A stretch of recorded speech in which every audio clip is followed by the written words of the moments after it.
알다가도 모르겠고 모르다도 알 것 같은 법 때문에 속되는 분들의 속을 시원하게 여기는 시간. 궁금할 법하지. 제가 맞게 했는지 모르겠네요. 네, 그냥 굴러가는 대로, 네, 돌아가는 대로. 네. 자, 요즘 하루가 다르게 세상이 변화하고 있습니다. 가끔 예전 드라마나 영화를 보면 이거 요즘에 일어났으면 큰일 났을 일이야. 이런 대사들이나 이런 장면들이 있어요. 그렇죠. 뭐 네. 예전에 드라마에 보면은 네. 뭐 얼평, 이제 외모평하고 네. 막 이렇게 막 평가하고 그런 지적하고 이런 것들이 너무 자연스럽고 맞아요. 별일은 아니었고 대수롭지도 않았는데 네. 이제는 그런 말 하면은 큰일 나잖아요. 네. 잡혀갈 수도 있다. 이런 농담하시는 분들도 있잖아요. 네. 그 어릴 때 초등학교 때 왜 우리 네. 여학생들 치마 입은 거 들추면서 아이스 깨끼 막 이렇게 그렇죠. 지금 사실은 그 말도 안 되는 거고 아유. 절대 놀이가 될 수 없었다는 걸 우리가 이제는 알게 됐잖아요. 그런데 요즘에도요, 나이가 좀 지긋하신 분들은 이게 몸을 배선 그런 걸까요? 이런 경우 있어요. 세상이 달라졌는데 이 사회의 변화, 흐름을 인식하지 못하고 가끔 요거 까먹고 그냥 자기도 모르게 요거 나오는 경우가 있거든요. 그래서 오늘 성희롱의 개념과 심각성을 인지하지 못하는 직장 상사의 이야기가 준비가 되어 있습니다. 아마 들으시면 깜짝 놀라실 겁니다. 그런데 실제로 일어났던 이야기입니다. 한번 들어보시죠. 출발! 아 오늘 유진 씨 그 봄처녀가 따로 없네. 아 옷차림 너무 화사하다. 그러게 말이오. 아따 오늘따라 유난히도 화사하구먼. 그런데 봄처녀? 처녀는 맞는겨?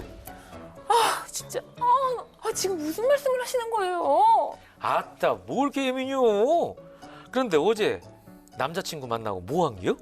요즘 유진 씨 살이 조금 붙은 게 임신한 거 아니요? 팀장님, 다시 그런 말씀하시면 가만 안 있을 거예요, 진짜. 에이 농담이요 농담. 어디 요즘 사람들 무서워서 농담도 못하겠네. 직장인 궁금 씨는 툭하면 농담이라면서 성희롱을 일삼는 김 팀장 때문에 스트레스가 이만저만이 아니었는데요. 그러던 어느 날, 궁금 씨 무슨 일 있어? 왜 이렇게 기분이 안 좋아 보여? 정말 김 팀장 그 호랑 말 것 같은 사이코 때문에 아주 미치겠어요. 툭하면 성희롱하고 그래서 왜 말하고 농담이래. 어제는 저한테 임신한 거 아니냐고 살쪘다고. 정말 더 이상 참을 수가 없어요. 참을 수가. 궁금 씨한테도 그래?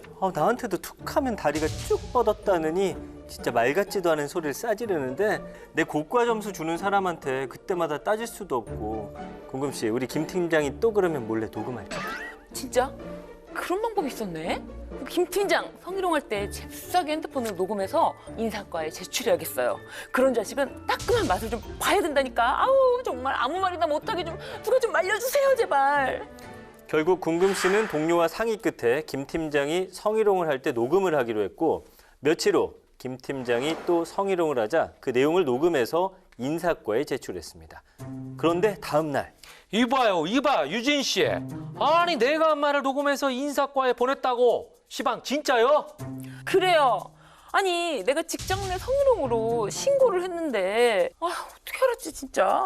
뭐? 직장 내 성희롱? 친동생처럼 친근해서 농담 좀 한 거 가지고 아따 정말 사람 이상하게 만드네. 내가 아니라는데 그게 무슨 성희롱이요? 안 그래요? 아니 팀장님은 결혼 안 한 친동생한테 뭐 살쪘다 임신한 거 아니냐 이런 거 물어보고 아이고 처녀는 맞냐 이런 거 물어보고 그러세요? 정말 말이 안 통하네. 부하 직원 잘못 만나서 뭐 졸지에 내가 변태가 됐네 그려. 그리고 업무하면서 일어난 일도 아닌데 그게 어떻게 직장 내 성희롱이요? 그런 뜻으로 한 말씀이든 아니든 업무하면서 일어난 일이든 아니든 저한테 그런 말씀 하시면 안 되잖아요. 두고 보세요 아주. 내가 가만히 안 있을 거야 아주. 세상에 요즘에도 이런 사람이 있어요. 네. 있어요. 그러니까 저도 이제 전에 직장에서 이제 네. 이런 사연을 봤었어요 실제로. 아, 그렇게 말하는 실제로? 분들이 계셨었고. 실제로 그 조 팀장 회사에서요? 예, 예. 그 누구라 말씀드릴 수는 없지만 어쨌든 사실은 이게 실제 이런 말을 어떻게 이 시대에 하지라고 사실은 선을 넘는 그런 발언들이 꽤 많고 아직도 이런 일들이 그것도 직장 내에서 일어나고 있다는 게 진짜 안타깝습니다. 네. 그리고 이제 특히 직장 내 성희롱 같은 경우는 상사가 업무 평가를 하잖아요. 그렇죠. 그래서 인사고과에 반영될 수 있기 때문에 네. 뭐 부하 직원이 불편하다고 쉽게 말하기가 쉽지가 않아요. 뭐 성질을 낼 수가 없잖아요. 불이익을 당할 수 있으니까. 그럼요. 네. 그래서 한 번, 두 번 참고 지나가다 보면은 이게 수위가 점점 높아지는 게 이게 문제예요. 그렇죠. 네. 자, 그래서 무엇보다 직장 내 성희롱 뿌리 뽑아야 되는데 정확히 법적으로 직장 내 성희롱을 판가름 짓는 기준 이게 뭘까요?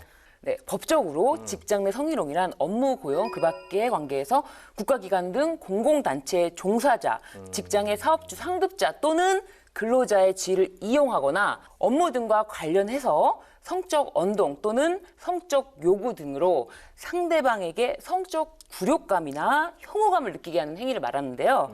두 번째로 상대방이 성적 언동 또는 요구 등에 응하지 않는다는 이유로 불이익을 주거나 그에 따르는 것을 조건으로 이익 공여 의사표시를 하는 행위를 말한다고 규정되어 있습니다.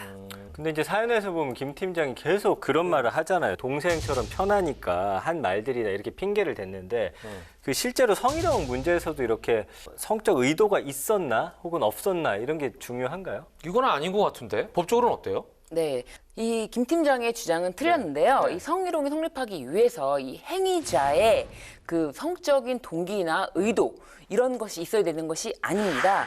당사자의 관계나 행위가 행해진 장소나 상황, 그리고 행위에 대한 상대방의 명시적 또는 뭐 추정적인 반응, 그리고 행위의 내용이나 정도, 행위가 이례적인 것인지 다회적인 것인지 아니면 계속적인 것인지 이런 구체적 사정을 참작해야 되는데요.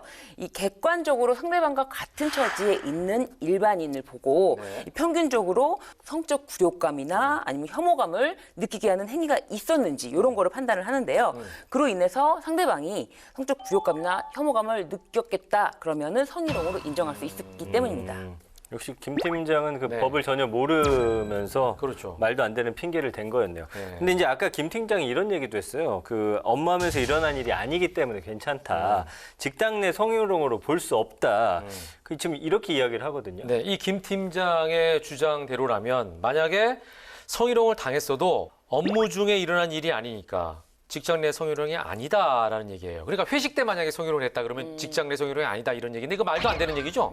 그 회식 때라도 업무 관계에서 일어난 일이기 때문에 가능해요. 근데 예를 들어서 뭐 네. 아예 사적으로 주말에 따로 만났다거나 네. 이런 게 조금 아마도 애매해요? 업무 관련성이 좀 떨어질 수가 있겠죠. 그런데 이 업무 관련성이라는 것을 그렇게 엄격하게 볼 필요가 없습니다. 네. 이 당사자의 관계나 지위를 고려할 때 업무에 영향을 미치는 관계다.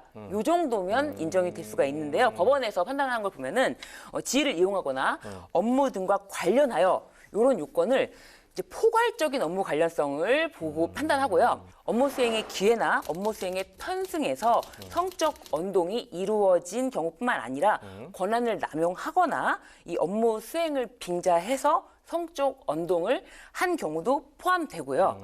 그 어떠한 성적 언동이 업무 관련성이 있는지 여부는 그 쌍방 당사자의 관계나 이 행위가 행해진 장소 및 상황, 그리고 행위의 내용 및 정도 등 구체적인 사정을 탐작해서 판단할 수 있다. 이렇게 보고 있습니다. 사연에도 보면 아까 그랬잖아요. 인사 고과 등에 영향을 좀 미칠 수 있는 위치다. 그런 지위를 이용하거나 업무 수행에 편승해서 성적인 언동을 한 것으로 볼 수 있으니까 직장 내 성희롱으로 좀 포함이 되겠네요. 이번 사연 같은 경우는 네. 직장 내 성희롱으로 포함이 됩니다. 네. 자, 그런데 지금 이제 여기서는 직장 내 성희롱에 해당된다 그랬어요. 네. 자, 궁금 씨가 인사과에 녹음 파일을 보내고 성희롱 신고를 했어요. 네.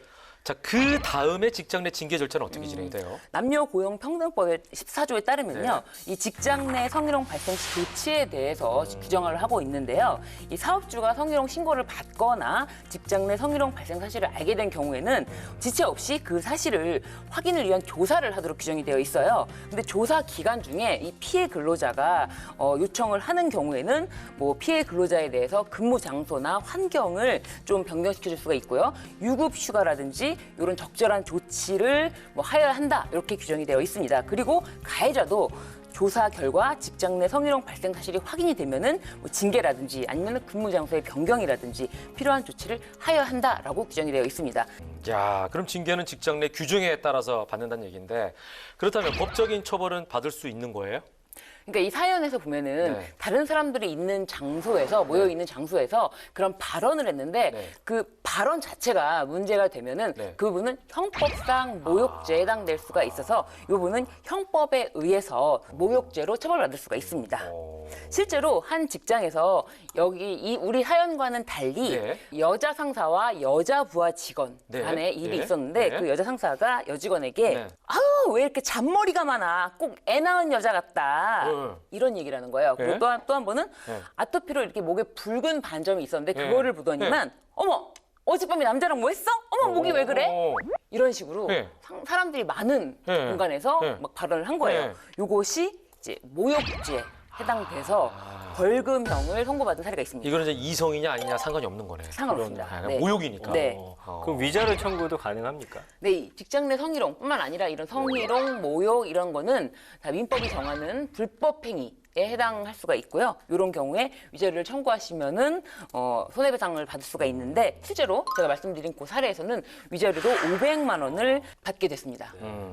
아니, 지금 보니까 직장 내 괴롭힘, 성희롱 관련해서는 법안들이 많이 나오고 있는 것 같은데 그럼에도 불구하고 현장에서는 이런 일들이 비일비재한가 봐요. 맞습니다. 그 지난달 3월 네. 8일이 여성의 날이었잖아요.